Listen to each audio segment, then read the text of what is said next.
यार शुभम जल्दी कर, कहीं इसको कुछ हो ना गया हो। हाँ यार। एलिना, एलिना, एलिना, एलिना, कहाँ हो तुम? एलिना। यार यही तो बुलाया था, कहाँ चली गई? रुक मैं कॉल करता हूँ।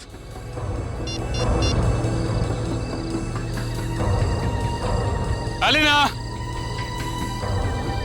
क्या हुआ? लग नहीं रहा यार। अरे यार,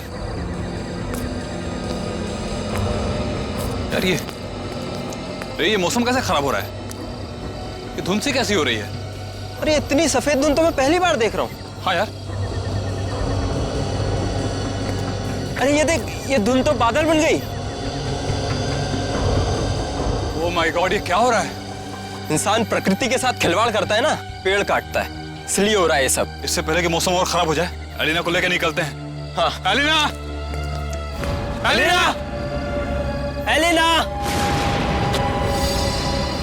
पानी? लग रहा है बारिश होने वाली है। शुभम, शुभम मेरा गाल जल रहा है। ऐसा लग रहा है किसी ने जलती हुई माचिस की तीली लगा दी है। दिखा जरा, दिखा। तेरा गाल तो बिल्कुल काला हो गया, जैसा किसी कीड़े ने काट लिया। दिखा। मेरा भी जल रहा है। बचाओ, बचाओ, बचाओ,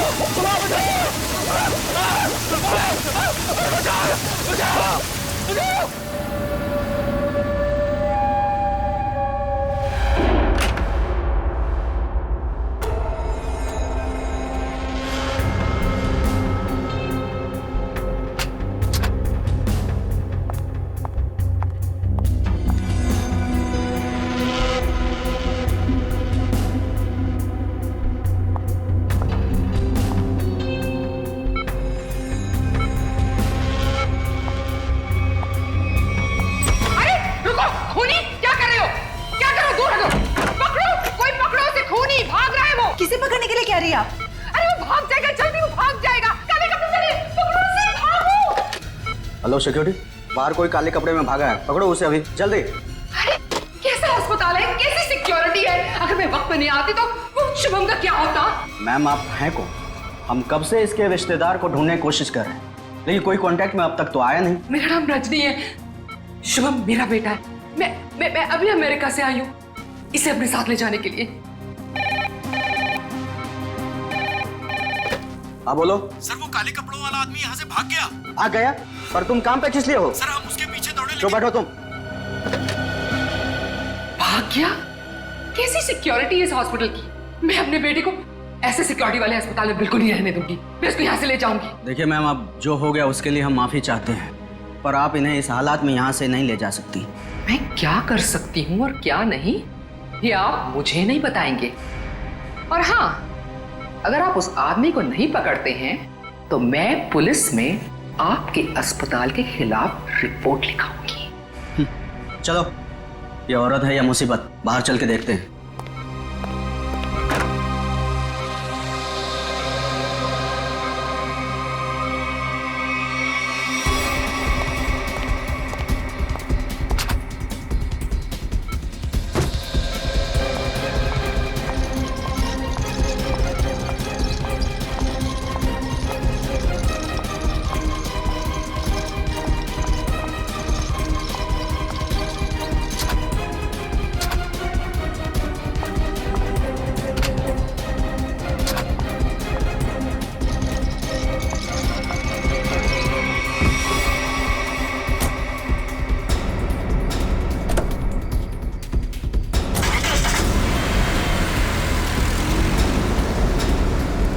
अरे रजनी जी रुकिए, रुकिए रजनी जी।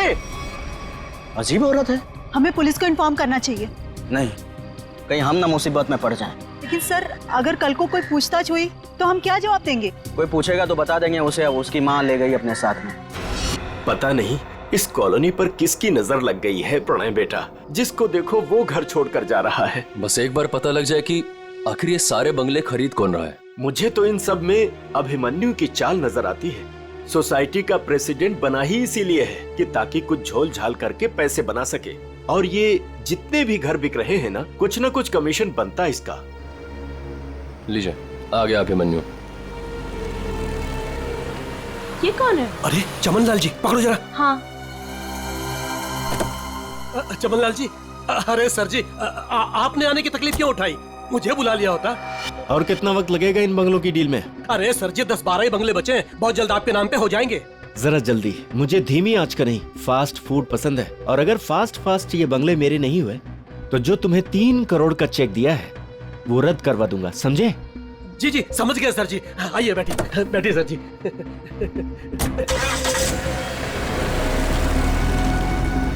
अरे चलो चलो जल्दी कौन चलो। था ये अभिमन्यु? क्या खिचड़ी पक रही है अभिमन्यु? ये बिल्डर चमनलाल है ना? अरे चमन लाल हो या छगन लाल, आप लोगों को क्या लेने देना? लेना देना है, बताओ क्या छिपा रहा हूँ सर? अरे मैं कुछ नहीं छुपा रहा हूँ। और हाँ, ये बिल्डर चमन लाल जी है जो इस कॉलोनी के घर खरीद रहे हैं। और हाँ, जो भी घर बेच रहा है ना अपनी मर्जी से बेच रहा है, किसी पर कोई दबाव नहीं है। और अगर आप लोगों को यकीन नहीं है तो आज रात की डिनर पार्टी पे आ जाइएगा जो मैंने नए घर खरीदने वालों के लिए रखी है। आप लोग भी इनवाइटेड हैं पूरे परिवार के साथ। चलता हूँ अब, चलो। अरे चलो अब। समझ में आया? आज रात दूध का दूध और पानी का पानी हो जाएगा। चलो आओ। मैडम, अब क्या करेंगी? अगर खाली किए हुए घर में फिर से नए लोग आ गए तो? ऐसा नहीं होना चाहिए किसी भी कीमत पे। मेरी फैक्ट्री यहाँ तभी बन सकती है जब इस कॉलोनी में रहने वाला एक एक इंसान यहाँ से चला जाए। मगर आप ये करेंगी कैसे? जब घी सीधी उंगली से ना निकले तो उंगली टेढ़ी करनी पड़ती है। मुझे जानकर बहुत खुशी हुई कि बंगले आप लोगों को बहुत पसंद आए।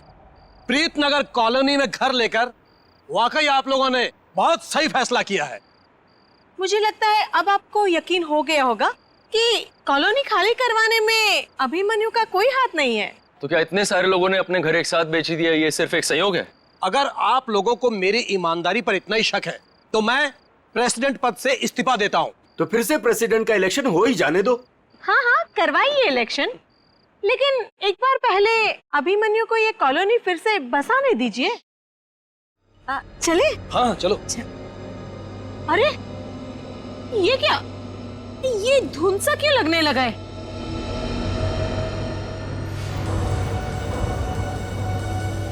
ये तो पहली बार हो रहा है। अरे ये तो बादल है। ये सफेद बादल का रंग तो एकदम बर्फ जैसा है। हाँ, लगता है बहुत जोरों की बारिश होने वाली है। अरे ये क्या जलन हो रही है। चलो चलो चलो।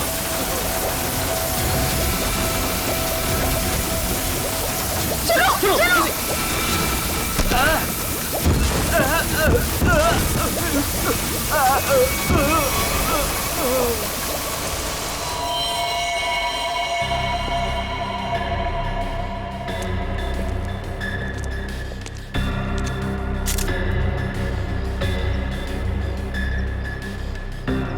आग बरस रही थी ऑफिसर। कभी सपने में भी नहीं सोचा था कि जिंदगी में ऐसा नजारा भी देखने मिलेगा। बादल फटा, अंगारे बरसे। मतलब बारिश की बूंदें आग की चिंगारी जैसी थी। उससे भी ज्यादा खतरनाक सर, मुझे तो लग रहा था कि वो बूंदें मेरी हड्डियां गला देंगी। सर मुझे तो हर वक्त डर लगा रहता है कि कहीं अग्नि वर्षा फिर से न शुरू हो जाए।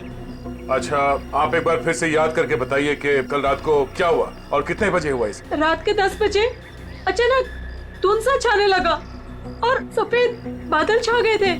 पर सर, मौसम विभाग ने कहा था कि कल रात आसमान बिल्कुल साफ था। तो आपको क्या लगता है कि हम लोग झूठ बोल रहे हैं? हम सिर्फ ये समझने की कोशिश कर रहे हैं कि ये बारिश प्राकृतिक रूप से हुई है या किसी ने जानबूझकर की है आप लोगों को नुकसान पहुंचाने के इरादे से। लेकिन सर, आखिर कोई हमें कोई नुकसान क्यों पहुंचाना चाहेगा?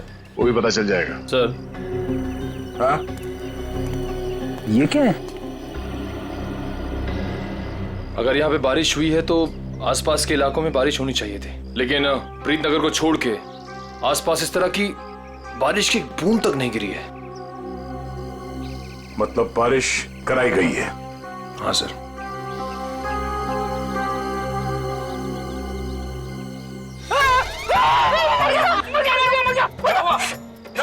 तुम 2 मिनट के लिए चुपचाप खड़े नहीं रह सकते? किसने कहा था उंगली डालने के लिए? ये तेजा, एक मिनट। तेजाब की बारिश? लगाओ। बस बस इतना भयानक जुर्म कौन कर सकता है और क्यों? जल्दी करिए, फास्ट। चल गया। मुझे बहुत दर्द हो रही है, डॉक्टर को बोलो ना। माय गॉड, ये लोग भी ठीक वैसे ही जले हैं जैसे वो लड़का शुभम जला था। ऐसा लग रहा है मानो किसी ने सिगरेट से जलाया हो या फिर गरम गरम तेल के छींटे मारे हो। अब पानी सर से ऊपर जा चुका है। निशा, लगता है हमें पुलिस को सब कुछ बता देना चाहिए। आखिर इतने लोगों का सवाल है, पुलिस या सीआईडी को इन्फॉर्म करना ही चाहिए।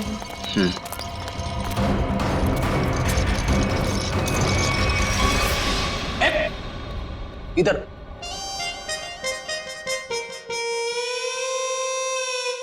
सर एक बात बताइए ना प्लीज, ये हम लोग ब्यूरो के अंदर ये छाता, टोपी, रेनकोट ये सब पहन के क्यों बैठे?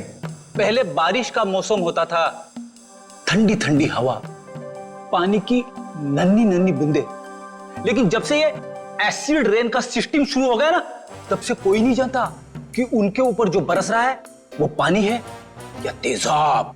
अरे मगर सर, ब्यूरो में तो हम लोग सब सेफ है ना, ब्यूरो में क्या प्रॉब्लम है? इधर थोड़ी होने वाली एसिड रेन। तेजाब जो है ना, वो हर चीज में छेद कर देता है। अगर एसिड रेन ने सीमेंट और ईंट पत्थरों में छेद कर दिया और अंदर आ गई, तो उससे बचने के लिए कुछ तो सुरक्षा होनी चाहिए कि नहीं? अगर इतनी मजबूत छत को एसिड रेन फाड़ के आ सकती है, तो फिर ये छाता क्या करेगा? छाता तो होता ही है हर बारिश की सुरक्षा के लिए। ये देखिए सर, ये जो तेजाब की बारिश हुई है, ये 2 किलोमीटर के रेडियस में हुई है, सिर्फ और सिर्फ प्रीतनगर में। ये बारिश आर्टिफिशियल तरीके से कराई गई है सर, शायद क्लाउड सीडलिंग के जरिए। हो सकता है। क्या हो रहा है, हैं?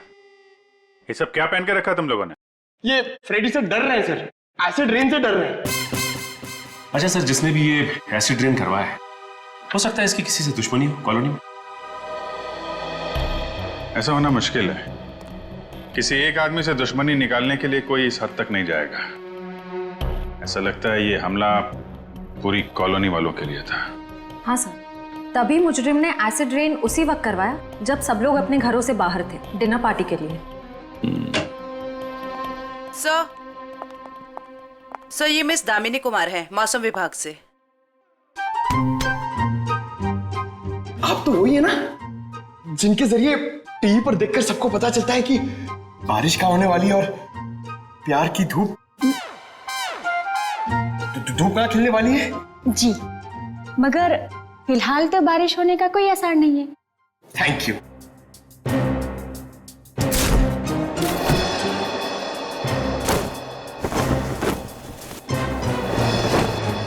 बोला था ना फ्रेडी सर, ये सब की जरूरत नहीं है, मगर आप सुनते कहाँ हैं? हो गया। दामिनी जी, आप ये बताइए, जो रिपोर्ट हमने मौसम विभाग को भेजी थी वो आपने पढ़ी? परसों रात ऐसे कोई बादल नहीं बने थे आकाश में जिससे तेजाब वाली बारिश हो, और ना ही हवा में ऐसे कोई पोल्यूटेंट्स पाए गए। मतलब ये एसिड वाली रेन आर्टिफिशियल थी? लगता तो ऐसे ही है। अरे फॉरेंसिक लैब ही है या किसी गलत जगह पे आ गए हम लोग? सर, फॉरेंसिक का माहौल देख के लगता है कि हम लोग कुल्लू मनाली पहुंच गए सर। बहुत बढ़िया, बहुत अच्छे हैं। मेरे गोवा के प्लान को गोवा के समुद्र में डुबो करके तुम्हें कुल्लू मनाली याद आ रहा है? अरे डॉक्टर साहब, आप अभी भी गोवा की बात को लेकर रो रहे हैं? 3 बार जाते जाते रह गया हूं मैं। इस बार तो प्लेन में बैठ चुका था, फिर ही कॉल आ गई, अर्जेंट कॉल फॉर डॉक्टर सालू के सीआईडी कॉल्स यू। बस आना पड़ा ना। अब सीआईडी की ड्यूटी ऐसी है, कभी भी बुलावा आ जाता है। हाँ, तभी तो आपने लैब में ही छुट्टी का माहौल तैयार कर लिया। गोवा ना सही, कुल्लू मनाली ही सही। ए बस, मैं यहाँ पर बिना तेजाब के बादलों का निर्माण कर रहा हूँ। लाश पर जो केमिकल मिले उन्हें रिवर्स प्रोसेस में डाल करके। रिवर्स करके मतलब? रिवर्स का मतलब जैसे गाड़ी में रिवर्स गियर नहीं होता, रिवर्स लगाओ गाड़ी पीछे जाती है, ऐसे ही साइंस में भी रिवर्स प्रोसेस हो रहा है। डॉक्टर साहब, आपके इस केमिकल रिवर्स प्रोसेस से आप किस नतीजे पे पहुंचे हैं? देखिए आप, बादलों का रंग और लगातार 15 मिनट तक बारिश का होते रहना ये बताता है कि ये बादल 2 से 5 किलोमीटर की दूरी पर ही बनाए गए, इससे ज्यादा दूरी पर नहीं। एक मिनट डॉक्टर साहब, आप इतने यकीन के साथ कैसे कह सकते हैं कि ये बादल 2 से 5 किलोमीटर के दायरे से ही आए? मरने वाले की चमड़ी पर ये 2 अलग अलग किस्म के अंश मिले हैं।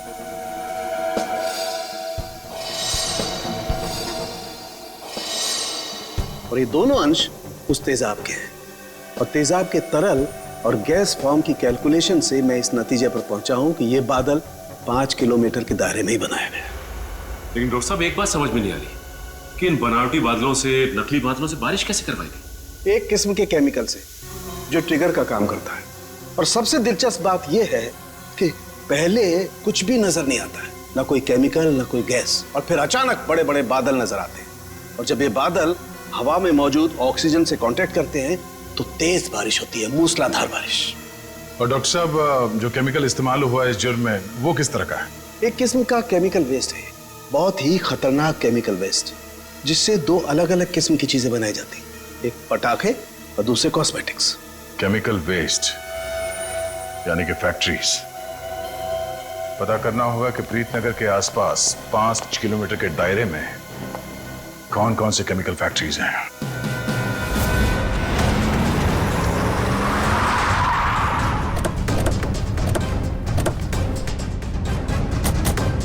केमिकल फैक्ट्री प्रीतनगर कॉलोनी के पास यही एक फैक्ट्री है जहां से केमिकल वेस्ट निकलता है। जयवंत स्प्रे लाइए, पता चल जाएगा।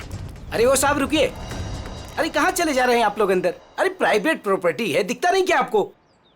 ये दिखता है सीआईडी। हाँ सीआईडी असली है।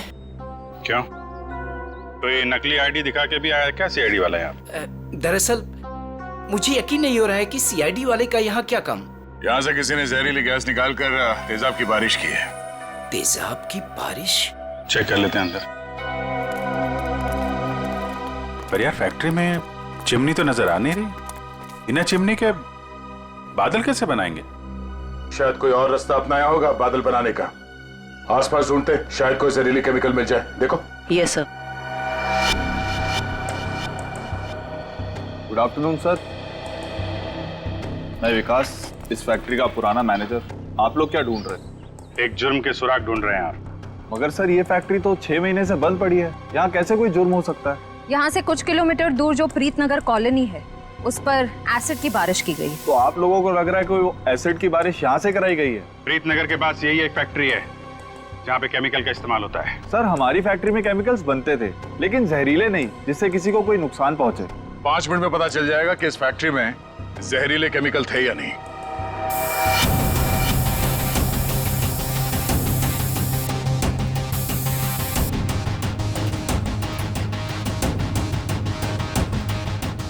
बंद क्यों पड़ी है ये फैक्ट्री 6 महीने से? सर मालिक लोगों ने पैसे बचाने के चक्कर में कुछ सस्ते केमिकल्स का इस्तेमाल किया था।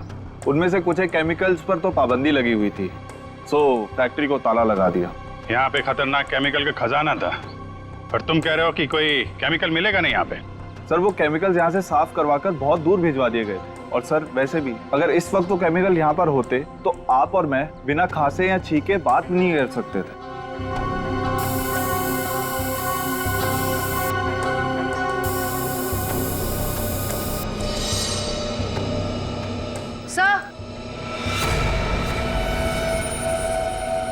सर यहाँ कुछ केमिकल्स के ट्रेसेस मिले हैं।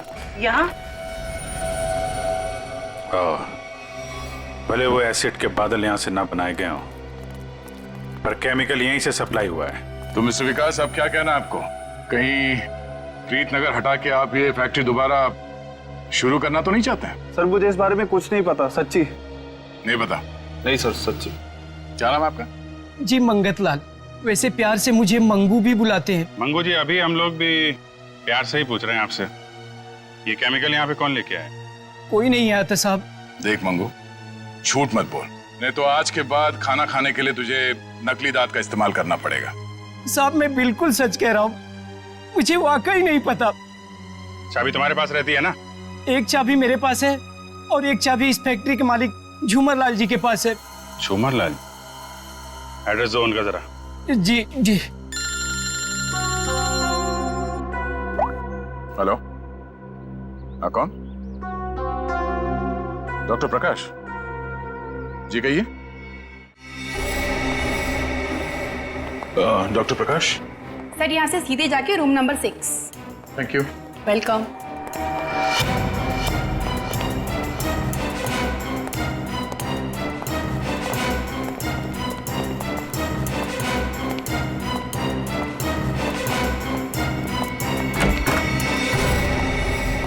डॉक्टर प्रकाश।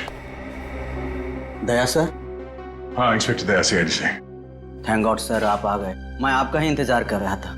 आप फोन पे कुछ बता रहे थे कि प्रीतनगर कॉलोनी में जो लोग घायल हुए उनके बारे में आपको जानते हैं? सर मैं बहुत शर्मिंदा हूँ। हमें तो बहुत पहले आपके पास आना चाहिए था। साफ साफ बताइए, बात क्या है? सर दरअसल उन लोगों को जो जख्म हुए हैं, वो जख्म मैंने पहले भी एक इंसान के शरीर पे देखे। हाँ सर, और हम लोग उसका इलाज भी कर चुके हैं। कौन है वो? सर वो शुभम नाम का एक लड़का था, यही कोई 26-27 साल का होगा। और इतनी बड़ी बात आपने हमसे छिपा के रखी? ये शुभम इस वक्त कहाँ है? आपके हॉस्पिटल में? नहीं, उसे एक औरत अपने साथ ले गई। कह रही थी कि मैं इसकी माँ हूँ, रजनी नाम बताया था उसने।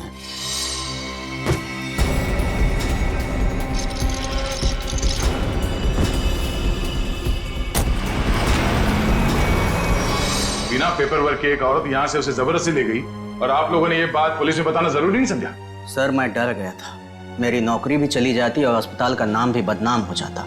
एक डॉक्टर होकर ऐसे गैर जिम्मेदाराना रवैया, शर्म आनी चाहिए आपको। अच्छा, इस रजनी और ये शुभम, इनकी कोई फोटो है आपके पास? हाँ सर, वो सीसीटीवी कैमरे में है। निशा, सर को निकाल के दे दो फोटो। जी अभी लाई।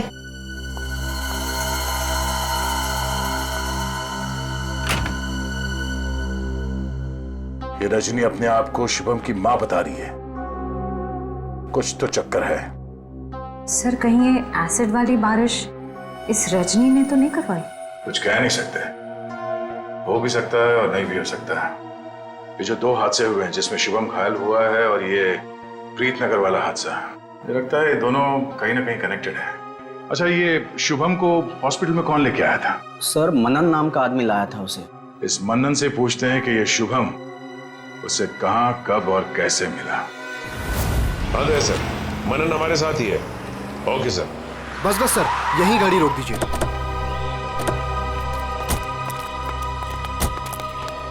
यही वो जगह है, बिल्कुल यही वो जगह सर, जहां शुभम मुझे घायल हालत में मिला था।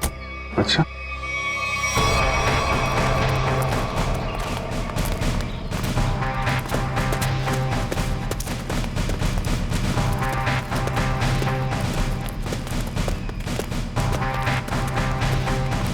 कहां पे? इधर? जी सर, जी सर, यहीं से भागते देखा था मैंने उसे। एक सर्र सी आवाज हुई थी, धाए जैसी। फिर मुझे लगा जैसे जैसे कुछ बरस रहा है, अंगार जैसा।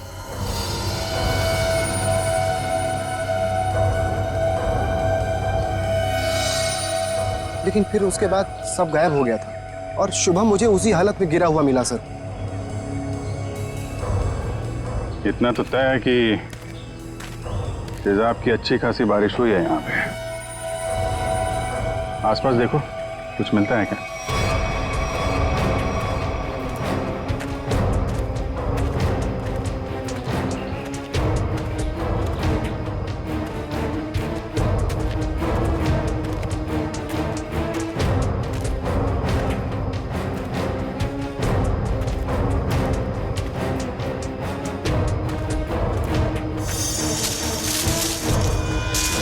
Sir phone.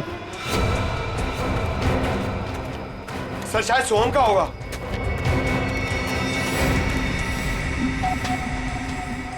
टूटा हुआ है? ऑन होता है क्या? नहीं सर, बैटरी गई शायद।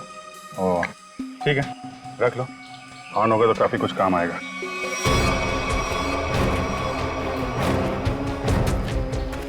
किसी चीज का ढक्कन है।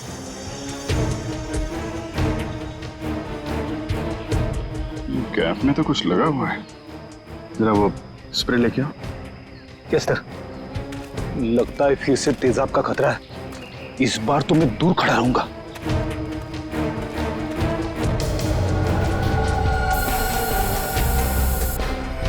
अंदाजा सही निकला, तेजाब इसी में लेके आया गया था।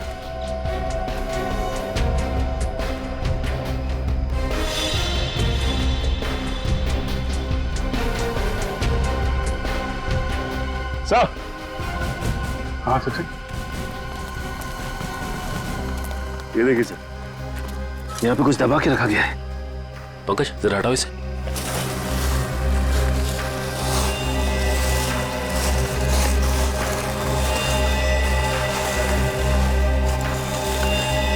माय गॉड सर, ये तो पूरी तरह से जली हुई लाश है।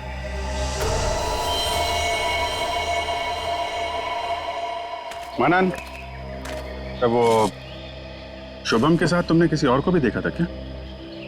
नहीं सर, मैंने तो नहीं देखा था। इतनी बेरहम मौत? हाँ सर, कोई किसी को इतनी बेरहमी से क्यों मारेगा?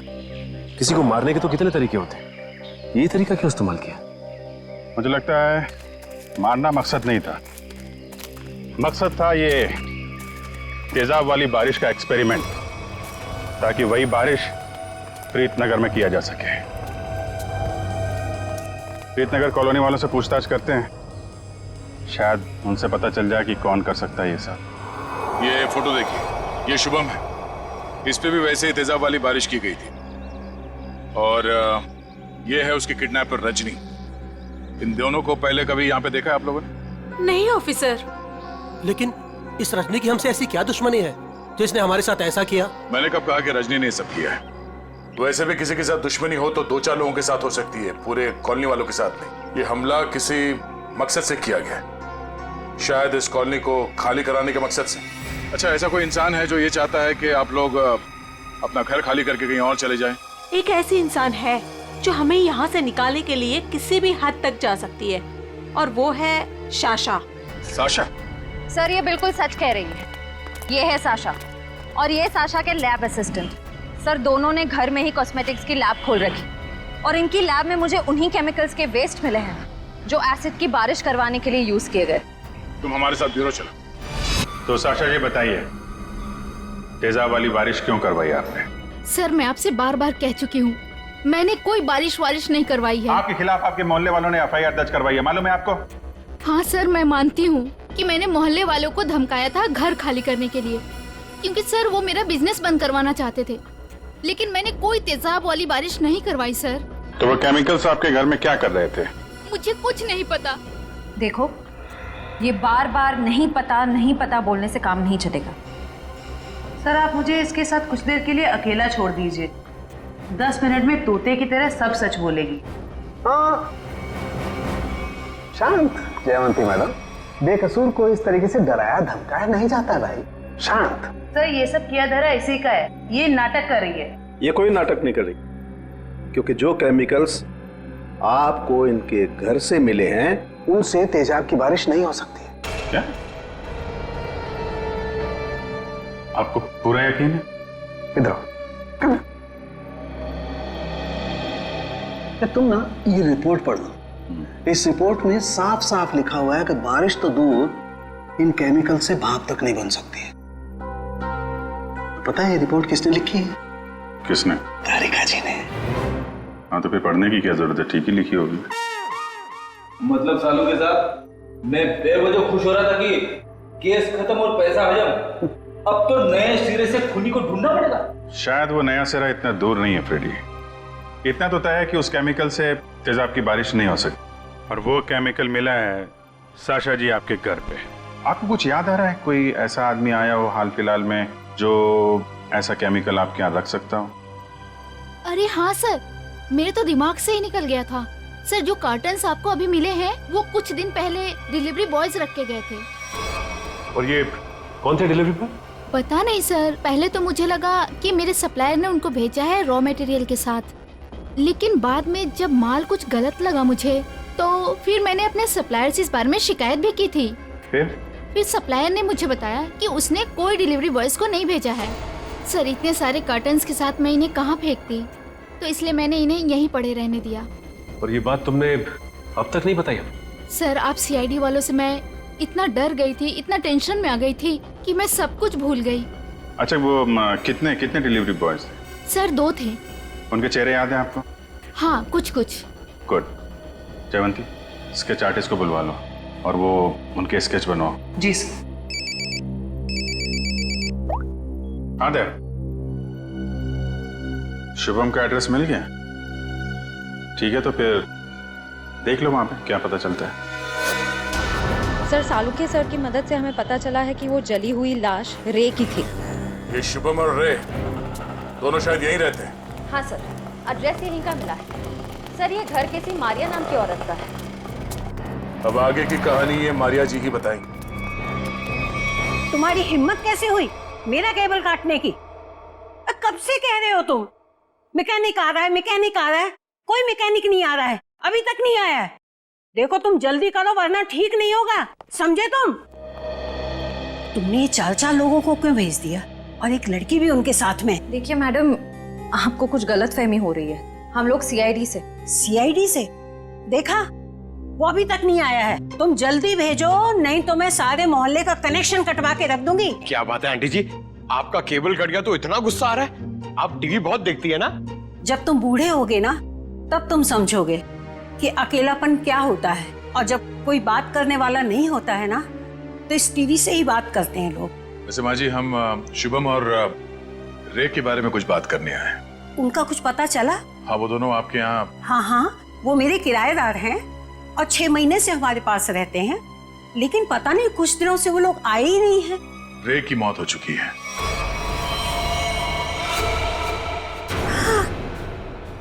क्या?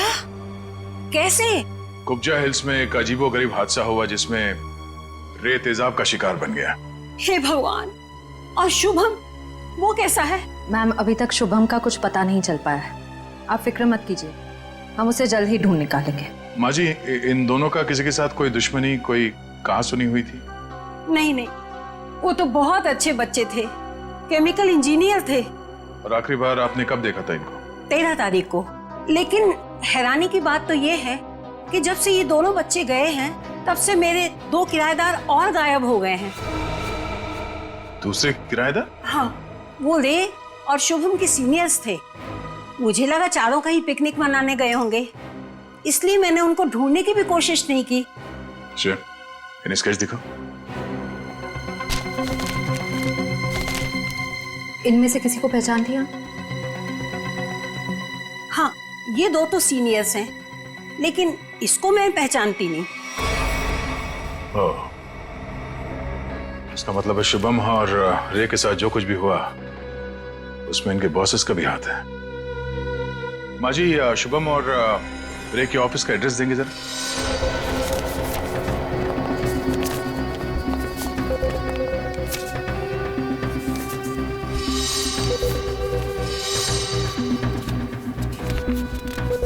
सर, वो सिक्योरिटी गार्ड ने तो कहा था कि यहाँ पे कोई भी केमिकल यूनिट नहीं है। वो मारिया जी ने कहीं गलत एड्रेस तो नहीं दे दिया? पता चल जाएगा। श्रेया, वो केमिकल डिटेक्टर लाई हो ना? हाँ सर। Excuse me. ये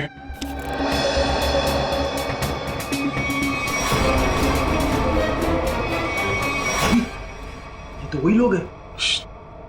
क्या बात है साहब, कोई कुरियर भिजवाना था? हाँ, कुछ मुजरिमों को कुरियर करके जेल भिजवाना था। सर, मुजरिम? सर, हमें कुछ समझ नहीं आ रहा है। समझ नहीं आया? यहाँ पर पहले केमिकल यूनिट हुआ करता था? नहीं साहब, यहाँ तो पहले से ही कुरियर कंपनी है। अच्छा, चेक करो। सर, इसमें चेक करने वाली कौन सी बात है? सर, ये कोई टूरिस्ट स्पॉट तो है नहीं। चेक? क्या चेक? हमारे काम में टांग अड़ाएगा तो तुम्हारे चेहरे का ये नक्शा टूरिस्ट स्पॉट जैसे बना दूंगा, समझा?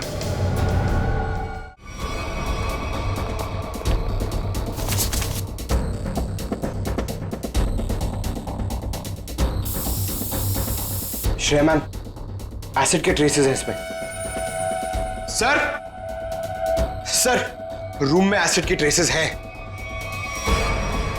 एसिड के ट्रेसेस हैं? हाँ? ये शुभम और रे यही काम करते थे केमिकल यूनिट में। वो गायब हो गया, उसके पीछे पीछे तुम लोग भी गायब हो गए। क्यों? सर, रे, शुभम, ये नाम तो पहले कभी नहीं सुना सर। कभी नहीं सुना? तो साशा का नाम भी नहीं सुना होगा फिर? सर, कौन सा आशा? सर, हमने नहीं सुना। कौन सा आशा? अरे बाप रे बाप, श्रेया, यहाँ पे तो तेजाब की दुकान लगी है। क्या?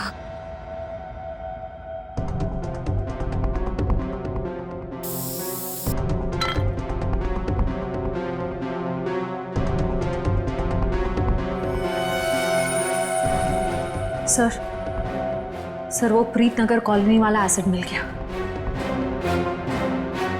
दया सर को बता दे। सर अंदर वही तेजाब मिला है जो प्रीत नगर कॉलोनी पे बरसाया गया था।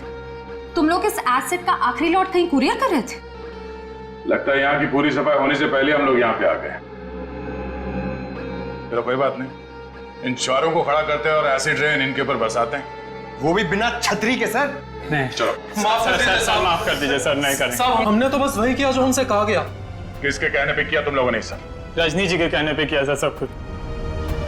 रजनी? वो नकली माँ? कौशिबम? सर वो तो उनका इलाज करवा रही हैं सर। ऐसा क्या लगाव है कि उसका इलाज हो रहा है? साहब वो तो रजनी जी जानते होंगे। कहाँ है तुम्हारी ये रजनी जी? सर हमें कुछ नहीं पता सर, ना उनका एड्रेस ना फोन नंबर। सर वो खुद ही कांटेक्ट करती थी जब भी हमारी जरूरत पड़ती। सर हमें कुछ नहीं पता साहब। शुभम का इलाज किसी क्लिनिक या हॉस्पिटल में चल रहा होगा। आसपास के सभी हॉस्पिटल में पता करते हैं। डॉक्टर साहब एक बार फिर से ये फोटो देख लीजिए, कोई गलतफहमी तो नहीं हो रही है ना? नहीं सर, कोई गलतफहमी नहीं हो रही, यही लड़का था और इसके पूरे शरीर पे तेजाब वाले जख्म भी थे। और औरत भी यही थी? 100%। पर सर ना जाने क्यों इसको यहाँ एडमिट कराना नहीं चाह रही थी। जो इलाज हॉस्पिटल में हो सकता है वो घर पे नहीं हो सकता ना। वाह डॉक्टर साहब वाह, लाख पते की बात कही है आपने। डॉक्टर साहब अब कब जा रहे हैं इनके घर पे इलाज के लिए? मैं नहीं जाने वाला हूँ, आज ये लोग यहाँ हॉस्पिटल में आने वाले हैं। तो चलो उनके स्वागत की तैयारियां करते हैं। Thank you.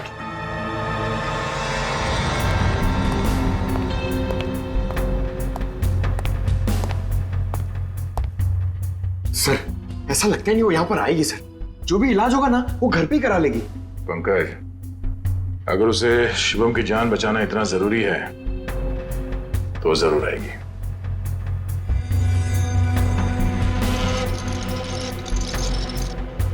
सर लगता है खिचड़ी पक गई।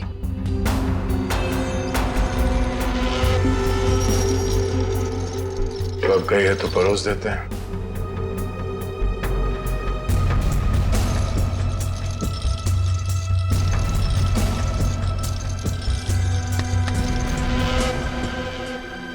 जी आप डॉक्टर साहब से मिलने जा रही हैं रजनी जी? आपको मेरा नाम कैसे पता? सीआईडी को सब पता है। सीआईडी? हाँ सीआईडी। शिवम की जान बचाना इतना जरूरी था आपके लिए तो रातों रात इसे अस्पताल से निकलवाया क्यों?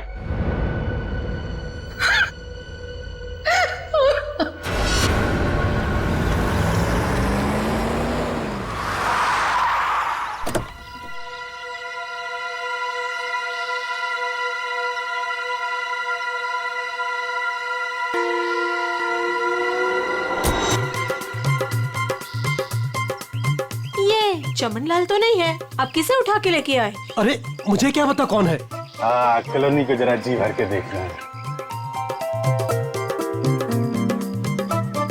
मेरे जिगर का टुकड़ा, हीरे मोती सा मुखड़ा है इस कॉलोनी का। बड़ा प्यार आ रहा है आपको कॉलोनी पे। आप कौन है और बंगले खरीदने आए हैं? अब बंगले नहीं, पूरी कॉलोनी खरीदने आया हूँ। दाबली जी नाम है मेरा, बिल्डर दाबली। ये लो जी मेरा कार्ड पकड़ो। बढ़िया है ना? आपका दिमाग तो ठीक है? हाँ जी। देखिए यहाँ कुछ बिकाऊ नहीं है। अरे बिक चुका है बेटे लाल, बिक चुका है। ये सारी जमीन सरकार से मैंने खरीद ली। आप लोग जो हो ना इसमें गैर कानूनी ढंग से रह रहे हो, मैं निकाल के बाहर कर दूंगा। अरे हमने बाकायदा पैसा देकर खरीदा है घर। आप होते कौन है पैसा निकालने वाले? कल सुबह 11 बजे बुलडोजर आ जाएगा आपके घोंसले गिराने। मिलता हूँ। सुखिए सुखिए। दाबली जी देखो बहुत महंगा पड़ेगा तुम्हें सब। बेटे लाल, दाबली जी जब सौदा करता है ना तो सस्ते महंगे की परवाह नहीं करता। कल मिलेंगे बुलडोजर के साथ। Bye bye tata bye bye. चलो नहीं चलो।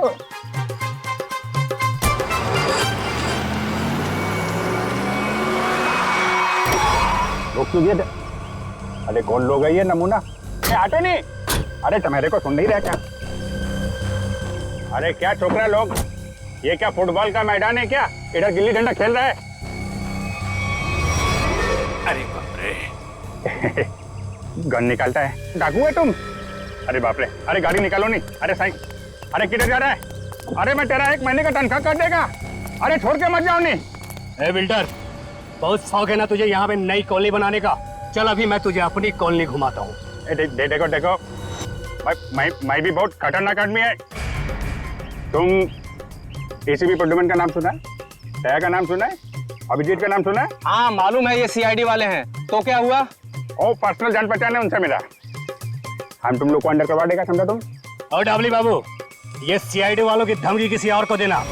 फिलहाल तुम चलो हमारे साथ, लॉन्ग ड्राइव पे चलते हैं। हाँ लॉन्ग ड्राइव पे चलो। अरे देखो, अरे देखो, डालो इसे अंदर। अरे देखो, अरे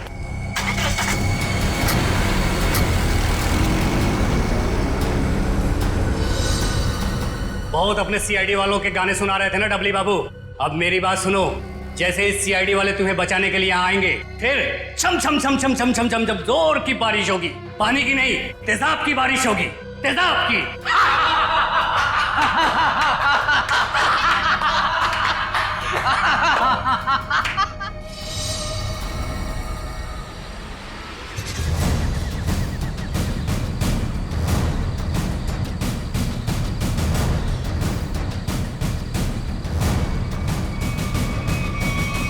देखो, चुपचाप तुम सब बाहर आ जाओ। हम जानते हैं दाबली तुम्हारे साथ है।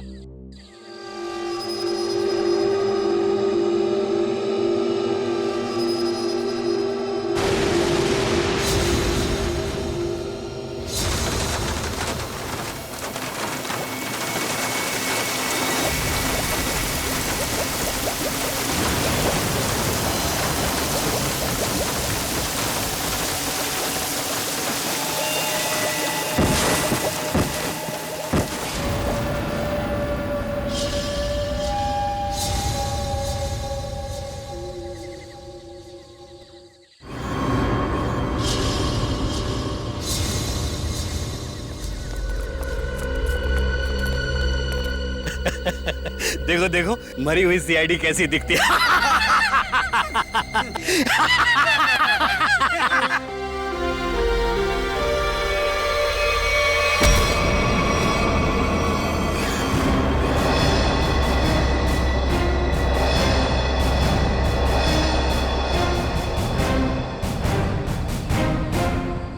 सीआईडी को मारने चले थे, हैं?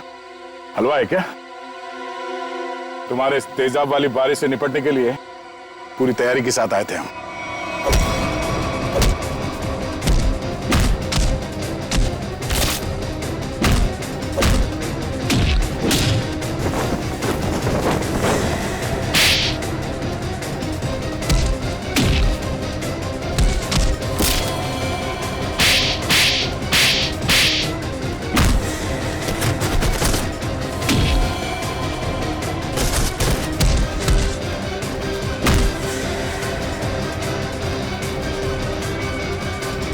रुक जाओ।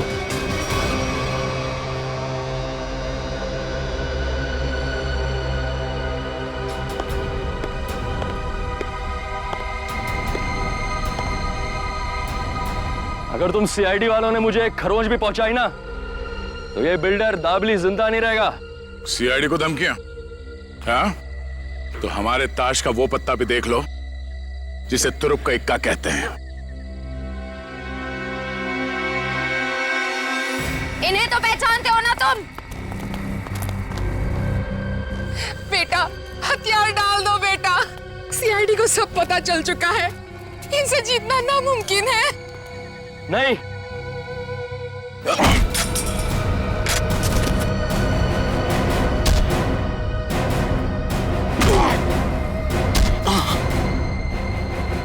जरा अपना चांद सा मुखड़ा तो दिखा दे।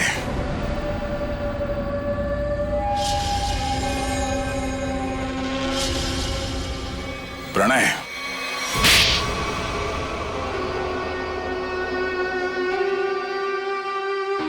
जिस जमीन पर प्रीतनगर कॉलोनी बनी थी, जमीन हमारी थी। 5 साल पहले वहां बाढ़ आई, सब बर्बाद हो गया। माँ और मेरे अलावा हमारा सारा परिवार चल बसा। सरकार को लगा कि उस बाढ़ में हमारी भी मौत हो गई। उन्होंने वो जमीन एक बिल्डर को बेच दी, उसने वहां पे कॉलोनी बना डाली। जब वापस आए, देख के दंग रह गया कि हमारी जमीन पर लोगों के घर बस चुके थे। हमने कानून का दरवाजा खटखटाया, बहुत मदद मांगी, कानून का तो बस यही कहना था कि जो लोग रह रहे हैं उनको नहीं निकाला जा सकता। तो तुमने गैर कानूनी तरीका अपनाया, तेजाब की बारिश करवाई ताकि लोग अपना घर खाली करके भाग जाएं। वो तरकीब शुभम ने निकाली थी, वो मेरा भतीजा है। लेकिन प्रणव तो उसको भी मारना चाहता था, मेरा दिल नहीं माना, मैंने उसको बचा लिया।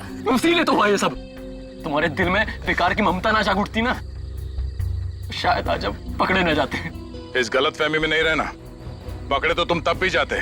माना कि तुम लोगों के साथ जो कुछ भी हुआ वो बेहद दुर्भाग्यपूर्ण है, मगर ऐसे गलत रास्ते पे चल के आज तक किसी को इंसाफ नहीं मिला। अपना घर वापस पाने के लिए न जाने कितने लोगों को मौत के घाट उतार दिया तुमने। इसकी एक ही सजा है, फांसी।